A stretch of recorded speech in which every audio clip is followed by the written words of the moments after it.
Everybody, and welcome back to the Telivy MSP podcast. Very excited to introduce our guests here today. David and Matt, would you like to introduce yourself? Hey, yeah, thanks, Jeremy. So I'm David, and we're here with Matt.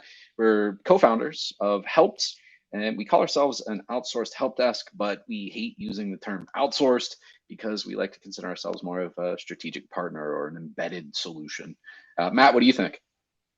Yeah, I think we say that a lot. We need to have some sort of contest starting to come up with a better way to describe what we're doing. The reality is it's outsourced. Instead of hiring a person at your company, you're using us as a service, but we approach it as a sort of partnership. Your success is our success. Your Mhm. procedures are our procedures. So we are here to just be your help desk partner.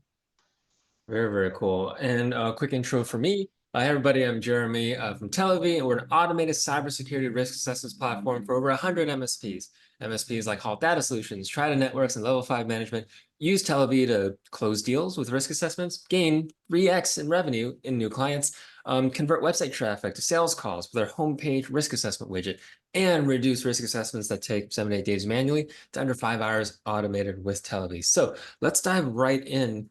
Could you all, either one of you, feel free to jump into this. Can you tell us a little bit more about Helpt? Who do you help? Who do you work with? Who do you partner with? And what does that customer journey look like? Yeah, absolutely. And I mean, I loved your pitch. That was amazing. We need to work on ours. The energy and all the detail. That was awesome. Oh, pressure's on now. So Helpt is, just that outsourced help desk solution. We found ourselves, Matt and I, at a previous company where we were looking for support that could be, bolted on, that could act on our behalf. And when we created Helpt, we were thinking that we were going to be more of like a tech support organization. We're going to be able to help out with, widget manufacturers. And then after a short time being in business, we found this MSP community. And this MSP community is first and foremost amazing, but also terrifying. When we work with all of these MSP customers of ours, we want to be able to continue to provide a stellar experience so that it doesn't spread like wildfire within the community that we didn't provide a stellar experience. So that's the terrifying part. Um, the The question idea. of who it is that we support, the Yeah. answer to that's really the MSP, the MSSP community. Everyone has some sort of help desk. The smaller MSPs, the solopreneur sorts, might not have a dedicated person.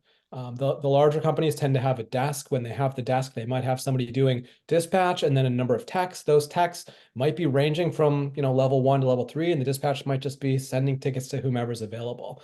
So whether the company is large or small, there's always some inefficiencies to that. If it is the solopreneur, that's time that he can't be spending with potential new clients because it's time he has to support his existing clients. If that's a larger entity where maybe there's, dispatch a team with various levels, then maybe that's a ticket going to a level 2 or level 3 person just because they're available, even though it's a basic password reset. And so we step in to handle all of the level 1 stuff, all the stuff that, everyone in this space knows how to do, but doesn't necessarily want to spend their time doing is what we can step in to do for them. And Hmm. the I really agree with that. And we talk to a lot of MSPs, and MSPs really vary. There are MSPs who do focus just on health, but there are a lot of MSPs who focus on cybersecurity services, so compliance, who do cloud migrations or help people do custom software or AI even. And being able to focus as a business and everybody needs help desk. Everybody needs it. And when the end business client is working with an MSP, they're always going to ask for it. But that might not be the MSP's focus, and allowing them to focus on that, I think, is extremely important. I'm curious, when you talk to an MSP, what are like the top 3 questions that they'll always ask you? Is it around differentiators or unique services that you all provide over other help desk services? Is it a question about comparing, well, if I were to do this in-house versus with you guys, what questions do you all get and how do you answer them? So I don't think that we're pioneers in this space. There are a lot of companies out there that are offering this outsourced help desk, but I think they do it in a way that's different than we do because we didn't really know about them when we first started this whole journey. And so the biggest question that I think that we get is about the tools. How are you going to integrate with my tools? And we've learned that the reason why that's such a big question is because there are so many tools out there, and our MSP clients have spent, months, weeks, years, however long, figuring out what exact tool they're going to use. And then when they try to plug in a service like ours, they don't want to make any changes. They've vetted this, they've spent the time, they've implemented it, they've, built out the documentation. And so they really ask about how we're going to integrate. We say we're going to integrate, but how? Like, I'm using 20 tools. How are you going to integrate into all of those? What is the importance of having a clear plan and the ability and the know-how to properly integrate within somebody's MSP business? What happens if you don't? What happens if they don't, another service doesn't know what they're doing? What's the business impact to them? Yeah, so I think that there's two different ways that we've seen it done. One is the service provider that would be doing the help desk might say to them, you have to use these tools. So the business impact to them is changing. Hey, I'm not an Autotask house, or I'm not a ConnectWise house. So, I'm on Synchro. But if I need your service and I have to change, that's a huge, huge impact. Their techs have learned it. They've done all of the things that they needed to deploy it to their clients. They've installed agents, they've done all this stuff. So I think that that's a very sizable impact. I think that with the integration in the way that we do it, it's also a bit of an impact, but it's almost a positive impact. So we say to the clients, all right, pretend like we are an agent that you've just hired, and now you're going to show us all of the tools that you use and how you use them. All of our agents know how to use all of the tools. We don't know how to use them exactly the way that our clients do. And so there's still an impact one way or the other. It's just that sometimes the canary in the coal mine comes out, because they're now introducing this new element, which is us, to their tools, and realizing that there are things that were completely tribal knowledge that they now need to send out to us. All of their techs know, but now that they're relying on us, oh, when we do this, thing, we do it this way, and having that be at the forefront because they're trying to release it to us is something that really just, I think, enriches their experiences. And I think everyone struggles with documentation to some extent. That's what, Mhm. David's alluding to here. Processes haven't really been thoroughly documented. And Oh the yeah. reality is that when we take a call, as though we are a brand new employee, the first time one of our agents takes a call, they might not be able to solve it. We're not going to guarantee a 100% close rate, especially day one.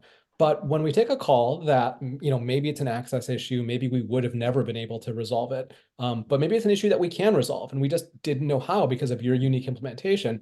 We want to make sure that the next time we will know how. And so the onus is on us to then create the documentation in our system, which then, improves the general universe of content that our partners have, because we need to create that in order to deliver the service that we need to deliver to them.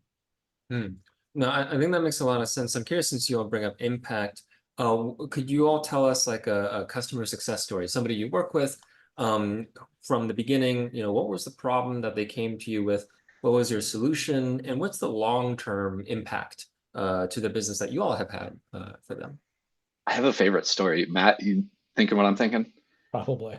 All right, so we had a client. It was actually April. Oh, sorry, April of this year, where we met the prospect at the time, and we found out a little bit about him and his business. And he was a solopreneur. He'd grown his business to about 60 users, and he was looking to grow even more. As we're standing there in this, courtyard at a hotel at some conference, his phone's ringing off the hooks. He's telling us, "Hey, I need somebody that can take these, level one things so that I can go out there and scale and grow and spend my time doing the networking." Everybody tells you it's all about, shaking hands, right? And so from 60 users in April, we came on, a couple weeks later. We integrated, we learned the systems, we started taking those calls off of his plate.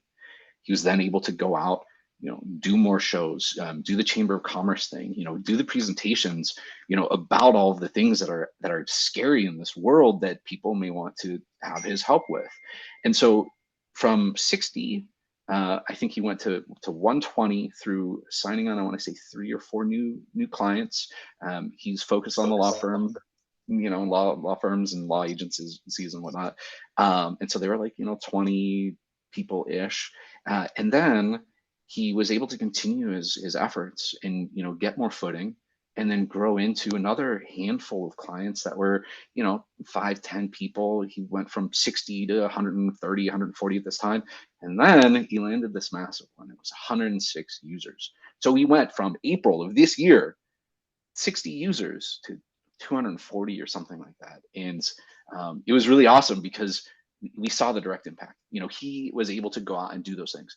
I always say that we're not going to be perfect, and Matt alluded to it already. We're not going to resolve everything, but it's a lot easier to be able to send a message from your phone while you're driving, or standing there talking to somebody and whatever, to direct an agent, than to have to sit down, pull out your laptop, and do the thing that it is that needs to be done. And we provided that to our client, and they're growing because of One it. of the reasons that we like pointing to him as example, one of the reasons we like working with him so much, is because it is still collaborative. He brought us on board to help take these calls, but because he was a solopreneur, his documentation was especially Yep. bad. It was all tribal knowledge because he just knew how to do it all. Why would he document anything? But we're in regular communication with him. We use Slack primarily, though we do use our clients' teams as well, but he used Slack as well. And so we had an easy conduit to communicate with him. Whenever something comes up or we have a question, there's some access issue, there's some new system he's installed, we can ask him like, hey, what do we need to do?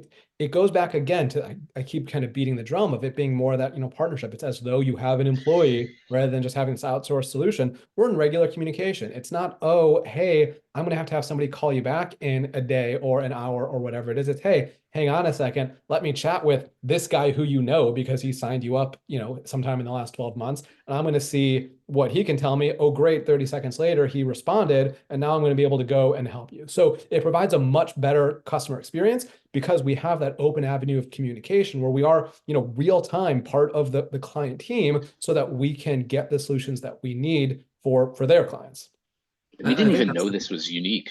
We thought to ourselves, this is how it looks. This is good business practice. This is a good experience. yeah. And then we found out that there's people out there that, are doing what I was talking about. It's like triage, like a ticket comes in and then it takes a couple hours to get assigned to a tech. And then that tech looks at it and says, oh, I don't have the local admin password. I don't have the IP for that printer. And then they, throw it back over the wall. And then, hours later, it's, finally addressed. And we didn't even know that that was normal. We thought to ourselves, it needs to be a two-way street constantly. And that's something that we provide in our embedded help desk. We came from a world where our business grew because of the positive urgency we had with dealing with customers. And we thought that that's what it took to have a successful business. And so that was our approach from day one and what we wanted to deliver to our clients. And we've seen it be successful.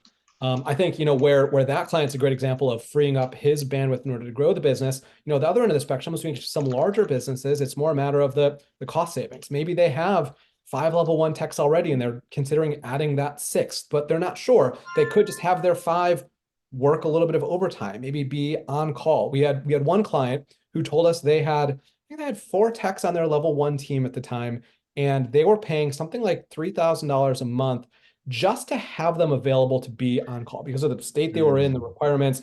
They had to pay that amount, even if a call never came in, just to have them available. And these were guys that were already working, 8 to 5. They're already putting in normal hours. This was the incremental cost just to have a call come in at 8 p.m., a call come in on a Saturday afternoon. So they said to us, like, look, we need some support.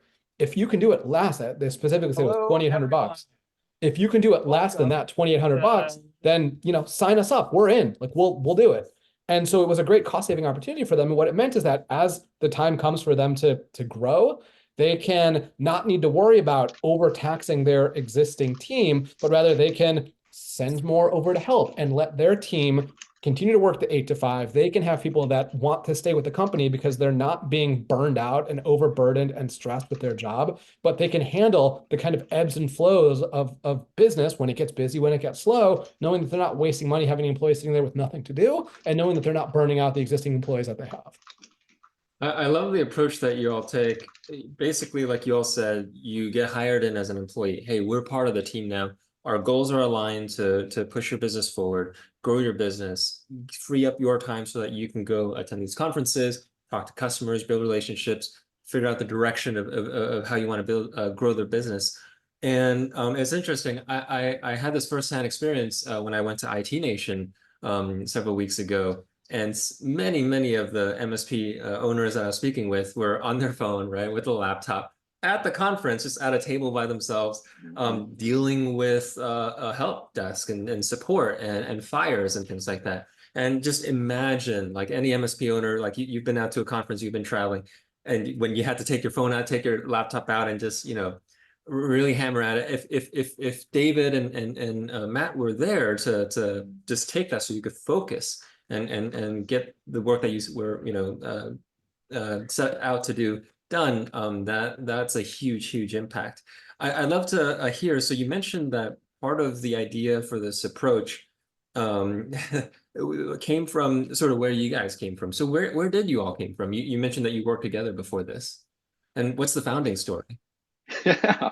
So we actually came from a company that sold transceivers and fiber optic hardware. The stuff that goes in the data centers or the routers and switches. And Matt and I worked there from 2014 till about 2021, 22, together. Matt and I knew each other, quite a few years prior to that, playing softball together and just generally being buddies. And we ended up with this unique opportunity where he was looking for some help on the product management team. And so I joined the team. We quickly grew to a place where we needed more of like a tech support team. And so the team kind of shifted over, and we were still doing catalog type stuff where we were dealing with the products that we were releasing, but we were really focusing on the tech support side of stuff. By the time that I had left, I think Matt was the managing director in the UK.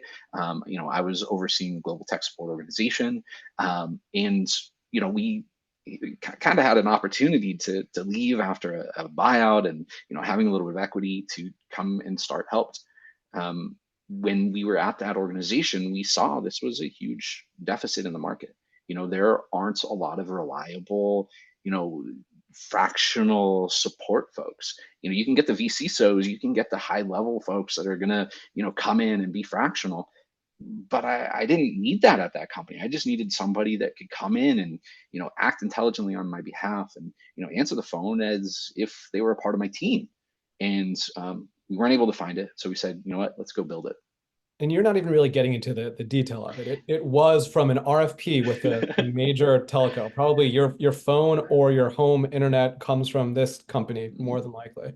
And there was a stipulation as part of the RFP that if there was ever a support call from one of their engineers that we didn't answer, we were penalized something absurd like $15,000 a call. And for this company, again, enormous multi-billion-dollar company, it just needed to be enough for them that they knew they could enforce it. For us, it was a substantial amount. So this was a requirement that we absolutely had to meet. And again, we were a very customer focused business. We knew that our business grew because we delivered value to customers. We didn't want to just check the box by having somebody just pick up the phone. Ultimately, it was kind of like that was what we settled for because we couldn't get what we wanted. We couldn't get somebody competent, technical, even if they're just taking a message. Having somebody technical taking that message means they're actually asking the right questions, gathering the right information to be passed along. We couldn't even get that in a service that we felt was reliable to us. So as David said, the opportunity came along to make an exit ourselves. And we thought, hey, let's build the thing that we could never find, that we could never get for ourselves when we needed that. That's incredible because I was looking at your profiles, the past experience that you all have, both in product management, and David, you have some experience in account management on the sales side, it sounds like, and recruiting, and Matt, from product management. And I'm curious, how did you all Help Desk sounds different. It sounds very different from what y'all were doing before. What made you make the shift in the type of work or the technology of work that you do, or the product to services perhaps, and also just generally working at a big company? What made you all take the leap to found your own business? Oh man. I don't even know how to answer that one without giggling. I always said that we were, jumping off a cliff without a parachute type thing. Yeah. We were selling widgets, and we still saw this need for, the service that went behind the widgets.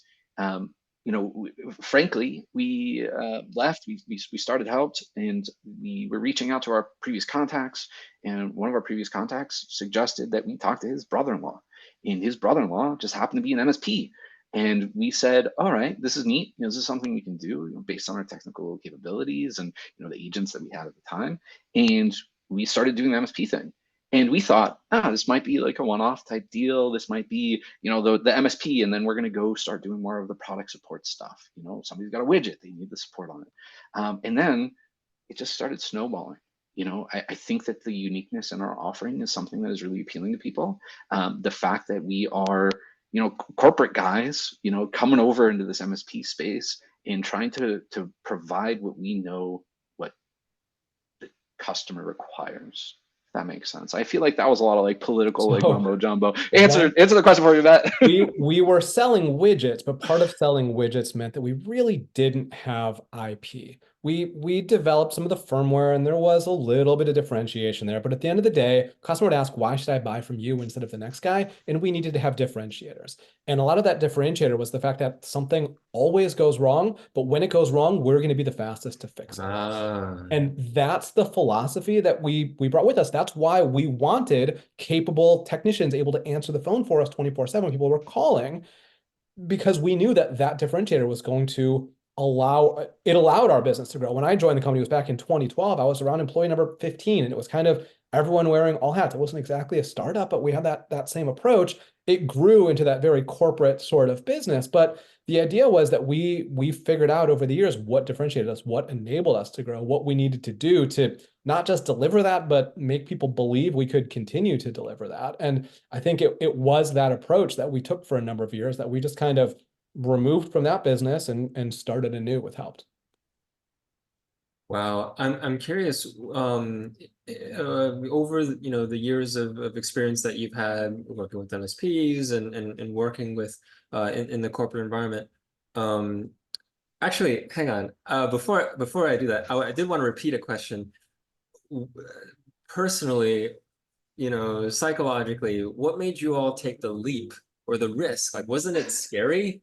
To start. So for me personally, the old business became a little bit frustrating. I was in the position. So for one, I was in Europe for a couple of years. We actually moved there when my wife was pregnant. My daughter turned 1 around the time the COVID lockdown started. It was a bit isolating for her, especially because her peer group, her friends and family were all back in California, 8 hours away. It was a challenge. So when the opportunity presented itself for us to leave Europe and come back to California, we moved 5 minutes away from my in-laws. That was just, a major personal reason. But part of the reason that I chose not to stay with that business is because I was in a position where I was sort of compelled to do something that went against what I believed was right. And I don't mean that morally. I mean, I was in a position where we had made a couple acquisitions, a couple bolt-ons while I was over in Europe. And our philosophy as a corporation was to fully integrate those to maximize the efficiencies as much as possible. And I thought that in doing so, and this is a very abbreviated version of the story, in doing so, we were giving up a lot of the value that those acquisitions could have delivered to us. I was the one who was responsible for driving those integrations, for driving that efficiency, but I thought there was a lot of inefficiency because of how I was being forced to do it. So, when there was a compelling personal reason for me to leave and an opportunity for me to go back to doing something that wasn't so deflating because I could wake up and really believe in what I'm doing every day here, it was just a night and day shift, mentally that made me excited to do this. Whereas at that job, I was getting the good paycheck and it wasn't scary, but it was just kind of depressing. If I can stay on that for just a second, sorry about that, David. No. Now that you are the founder, you're the boss now. How, I'm curious, does your experience, feeling that way, right? Being, doing your best and driving efficiency and doing what you think is right. How does that reflect now that you're sort of on the other side now, right? You're the leader, you're the manager now, managing your employees, your teams. Does that influence the way you make decisions in any way? So one of the challenges when I was over in Europe is that I could make all those decisions. I did not have a strong proactive feedback loop from our leadership team in the US. I would do stuff that I thought was right. And if it wasn't, our CFOs, our CEO's idea, whatever, it was wrong, just inherently. Whatever. We won't get into all the personalities behind that. And that's not strictly that's a generalization. The reality was that I could make those decisions, but then I'd always have to explain myself to somebody who just wasn't happy with whatever I decided for whatever reason I decided it. So now being in this situation, David and I have been buddies going back before we were at the last company. We've been, buddies well over a decade. And it's something where we can collaborate. We can come to a decision about what we think is best. We can come to a decision not just about what we're going to do today, but how we create a culture so that our employees, our team, everything we're doing has that right outlook today and in the future. And we'll make missteps. We won't be perfect in all the decisions that we make, but it feels so much more like we are in it together. We are a team, we are collaborating, and not just playing that corporate politics game of trying to dance the dance and speaking out of both sides of my mouth. Wow. And David, you had something that you wanted to say earlier. Oh, so Matt said something about waking up every day, feeling a certain way. And I just wanted to add that that certain way as a business owner is terrified. You wake up every morning terrified, frankly. And it's like, okay, well, I'm excited, but there's this element of being, terrified of what may potentially happen that day, what thing might be coming down the pipeline. And I think that for us, and kind of tying it back towards what Matt was saying, because we are in this, this co-founder role, we're able to complement each other very well. And so I may come into the office, or I may call Matt in the huddle and be like, oh my gosh, I'm freaking out about this thing. And he says, well, hang on, let's talk about this, in this perspective, or in this, viewpoint, or whatever it is. And I think that that's something that's unique with, co-foundership versus being, the solopreneur versus being somebody that's, the sole CEO type deal. Still terrifying. I don't want to downplay that. It makes it a little bit easier being able to kind of talk through all of the situations that you might be running into. Do you enjoy the going through the terror of that? Is it right? It is terrifying. So why do you push forward through it? So the first couple months, I wasn't terrified because the first couple months was just us. And if we failed, then whatever, we'd failed, we would do the next thing.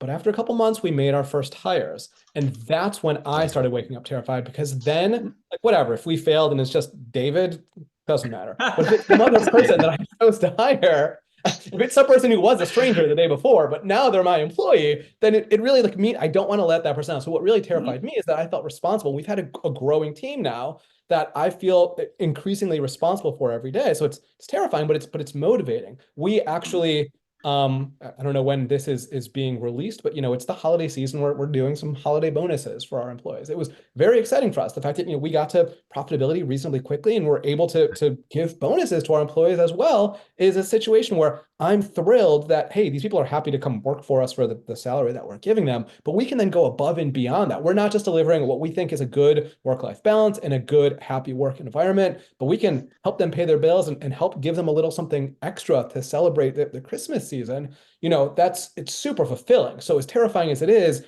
that's the other side of that coin, is when you get past that fear and able to deliver, it's a level of satisfaction that you don't really get when you're just a cog in a machine. Was there anything else to add to that, David?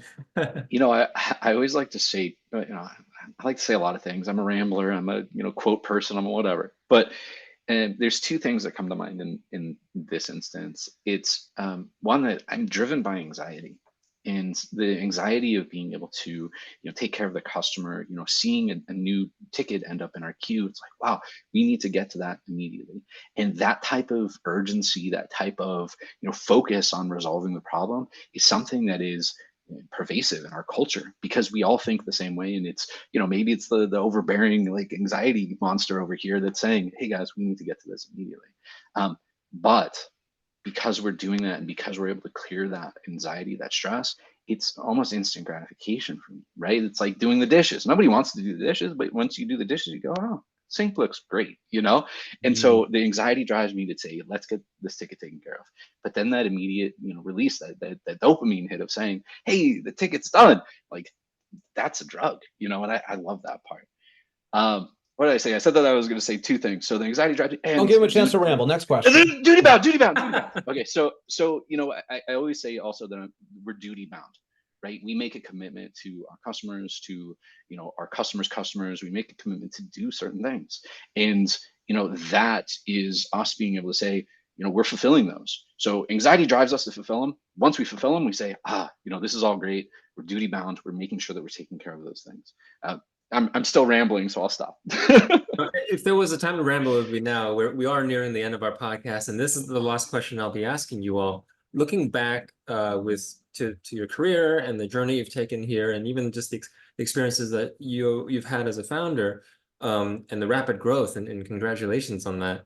What would you say is one of your most important career learnings, if I can get one from each of you? Whoever wants to jump on that first. Oh, I mean, I boy. don't want to keep beating the same drum, but I think it goes back to the customer experience. Like whatever you're doing, how big of a differentiator is there really from the next guy? You know, how many unique products, unique services, unique offerings are really out there? If you get one of those, then more power to you. Go be a billionaire. But for most people, what we're offering is 95% is what the next guy's offering. And so it's about doing it better. And part of that is what David's saying, being duty bound. It's showing up. You know, showing up is half the battle in life, in your career. With that last business, I grew from employee 15 to, being at the executive table at a company of 400 or 500 employees. And that was showing up, doing my job, doing my best every day. And the reason that we grew is because we all had that culture and had that mentality that we needed to be our best and deliver our best to our customers, because that was the only way we could differentiate ourselves. Wow. And I don't know how to follow that, but I'll I try to be usually let David succinct. talk first, but I got you. Dang. I don't know. I mean, I think that it's about the people. I don't know. That's going to sound cheesy, but I think that that's really what it is. Being in a services business, we can't push a supplier to create more. We have to make sure that our employees are comfortable, that the culture is sound, that the people are happy. So I think that that's my biggest learning from going from selling these widgets to selling the people and the services that the people provide. I think I'm starting to see what makes you guys such great co-founders working together. Both your answers had to do with people, right? Whether it's for the customers, showing up for the customers, and really giving your all, and not just relying on whatever product or the core thing you're selling. No, you're not just selling that, you're selling yourself, your personality, your diligence, and the duty-bound personality, and for your own team, and people you work with. That's who makes things happen. I really appreciate you all speaking with us today and sharing your learnings. I think it's a great thing what you are doing. I think it's a great approach the way you're running your business. I think that's exactly what MSP owners need. What your business partners need is people they can trust, rely on, and just be able to hand you this work and they can go grow their business. So thank you all so much. The last question here is who should reach out to you, and what's the best way to reach you? Anybody that has a support team, we are here to, or is looking to build a support team. We are here to provide that. Even if you just want some advice on how to go about it, even if you're not sure if you want to sign up and you think you're better off just bringing someone in-house, let's talk about it. As we talk about the partnership idea, we're here to consult, I guess, in a way. If you have reservations, then maybe we're not the best fit, but let's just talk through it and see what is going to be the best fit for you. And then as far as how to get a hold of us, our website is gethelpt.com, GETHELPT. We pronounce the company Helpt, not Helpt, but it is, Get Helpt. There's contact information on the website, and then you can also find us individually on LinkedIn. If you Google Helpt LinkedIn, you'll probably see the two of us right at the top, David Sohn and Matthew Pincus. We're always available. We're happy for anyone to reach out and connect with us. Awesome. Anything else you'd like to add, David, to that? I'll give you my cell phone number to post in the meeting notes. Seriously, I like that. I want the text, I want the call, I want to be able to, be here. And because that's more than half the battle, I think that's a good start for us to be available and be present for our prospects as well as our clients. Awesome. Well, links will be in the description. Thank you all so much. The last contact for us, for Telivy. Hey folks, special promotion for podcast listeners. If you know somebody, MSP owner, sales marketing professional working at an MSP or MSSP who could use help 3xing their revenue, helping close deals, helping convert website traffic to sales calls, connect us, refer us at contact@telivy.com, visit us at telivy.com. And when your referral becomes a Telivy partner, you receive a $500 referral bonus.